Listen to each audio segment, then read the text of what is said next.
Et une fin de semaine de Pâques qui s'annonce magnifique sur le plan de la température. Aujourd'hui, à l'émission, les auteurs d'un livre qui pensent que le mouvement féministe est allé trop loin, jusqu'à diaboliser les hommes.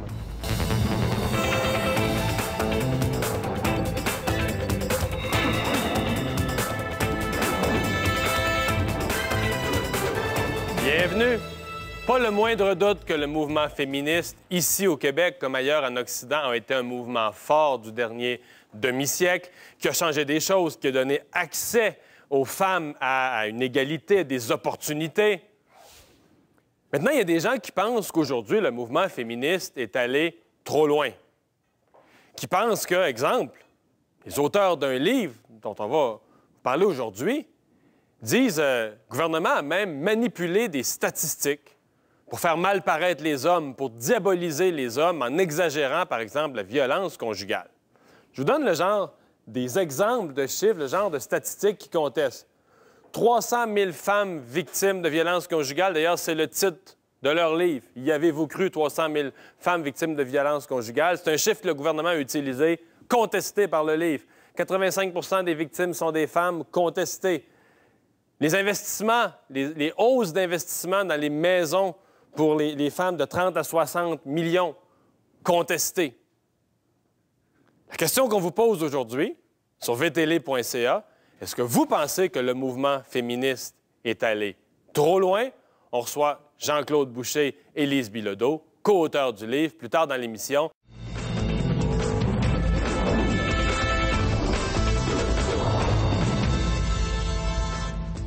Sur vtl.ca, notre question du jour, on vous demande si vous pensez que le mouvement féministe est allé trop loin. On reçoit les auteurs d'un livre qui s'appelle « 300 000 femmes battues, y avez-vous cru? » Eux, ils pensent que oui, le mouvement féministe est allé trop loin. Lise Bilodeau et Jean-Claude Boucher, bienvenue. D'abord, on va vous demander de vous présenter, parce qu'à part d'être co-auteur d'un livre, vous présidez des mouvements. Madame Bilodeau.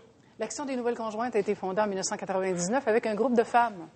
Alors, donc, les nouvelles conjointes, vous représentez des femmes qui ont déjà une nouvelle relation. Donc, avec le temps, on a rajouté les nouveaux conjoints parce qu'il y a 10 ans, il ne fallait pas parler des hommes, ça passait pas. Mais l'enjeu, c'est que vous, des nouvelles conjointes d'hommes qui se font saigner par une pension alimentaire. Mais il y a plus que cela. Je veux dire, c'est pour ça que j'ai pu écrire ces 78 pages. C'est que ce que vivent aussi les nouvelles conjointes auprès d'un homme divorcé, ce que certaines ex vont subir aussi, tant aux enfants qu'à ces nouvelles conjointes-là.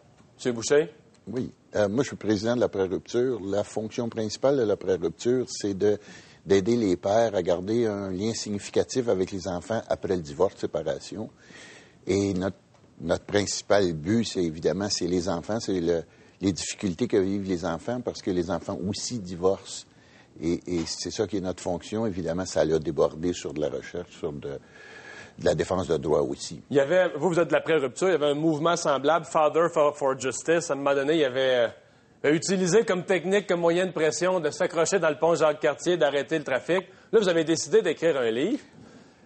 Pensez que c'est un moyen plus efficace de faire passer vos idées? Non, il y a tout à fait une différence. Là. Les gens de Father for Justice sont des activistes qui font des actions publiques pour ramener la cause des hommes devant les médias. Alors que nous, mais la cause est la même, parce que le message général est le même. Tandis que notre fonction première, c'est le lien père-enfant et la défense des droits des pères et des enfants pour leur lien. Et on se bat contre tout ce qui peut être une difficulté à cette relation-là entre les pères et les enfants. Parlez-moi du mouvement féministe.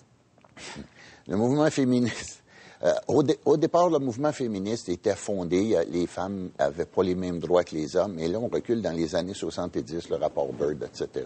Par la suite, ce mouvement-là s'est mis à déraper à partir des années 80 parce que, principalement à cause du regroupement pour des maisons d'hébergement pour femmes violentées, qui ont vu beaucoup de cash possible, et ils ont commencé à faire des pressions auprès du gouvernement, et on en est arrivé à inventer de toutes pièces la statistique du 300 000 femmes battues, et ce qui était le départ d'une propagande toxique pour toute la population. Donc, le chiffre du 300 000, vous le contestez, ça a été utilisé. D'ailleurs, ça ne l'est plus utilisé maintenant par les gouvernements. Non, on a remplacé, à partir qu'on a dénoncé ce chiffre-là en 2004, on a remplacé cet immense mensonge-là par un autre mensonge qui est, il y a actuellement 15 000, bon, plus ou moins 15 000 cas de violence conjugale enregistrés auprès de la police par année au Québec. dont 85 par des femmes. Et ce ne sont pas des victimes, ce sont des dénonciations à la police. On ne sait pas s'il y a encore des victimes. Les enquêtes nous montrent que c'est probablement à peu près un tiers qui sont des vrais dossiers. Et les hommes sont pas fous, ne portent pas plainte à la police parce qu'à cause des protocoles d'intervention policière, un homme qui porte plainte pour violence conjugale va aller en prison.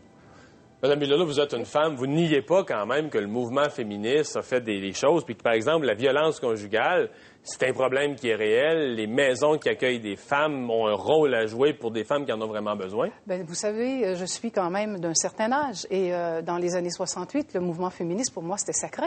Bien sûr que je voulais que les femmes deviennent instruites, soient autonomes, éduquées, etc., etc. Mais j'en suis plus féministe déviante. Parce que moi, je calcule qu'aujourd'hui... Oui, parce que vous avez cette expression-là dans les féministes déviantes.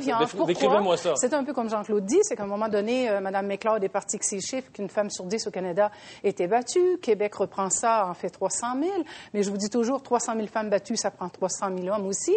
Et ce que je déplore, et sans doute qu'il y a beaucoup de femmes qui, comme moi, au Québec, le déplorent, c'est que est-ce que vraiment les Québécois, M. Dumont, sont des salauds, c'est des gars qui ne veulent pas payer leurs pensions alimentaires, ce sont des batteurs de femmes? Vous avez juste à regarder, M. Dumont, les bandes annonces. Qu'est-ce qu'on fait de vous? Vous êtes assis tout simplement dans votre salon le soir et vous voyez déferler ça. Les gars, ce sont des totos, mais ça fait des années que je me pose la question, mais qu'est-ce qu'on est en train de dire à nos jeunes? Parce que c'est au cœur de votre thèse, là, oui. Que les hommes, on diabolise l'image de l'homme. Conclusion rapide, M. Boucher. Et l'effet qui est le plus toxique là-dessus, c'est que de quelle sorte d'enfants, avec les enfants d'aujourd'hui qui voient les hommes diabolisés, qui ont très peu de contact avec leur père. Il y a 500 000 enfants sans père au Québec. Quelle sorte de génération future on est en train de faire avec des enfants qui n'ont aucun modèle masculin autre que des batteurs de femmes, des agresseurs sexuels, des innocents qui sont à la télévision, qui ne savent rien faire si leur femme n'est pas là. Merci. Merci d'avoir été à l'émission. C'est tout le temps qu'on avait. Au retour de la pause, on parle de sport avec Jean Pagé et des misères que le Canadien se donne lui-même pour rentrer en série.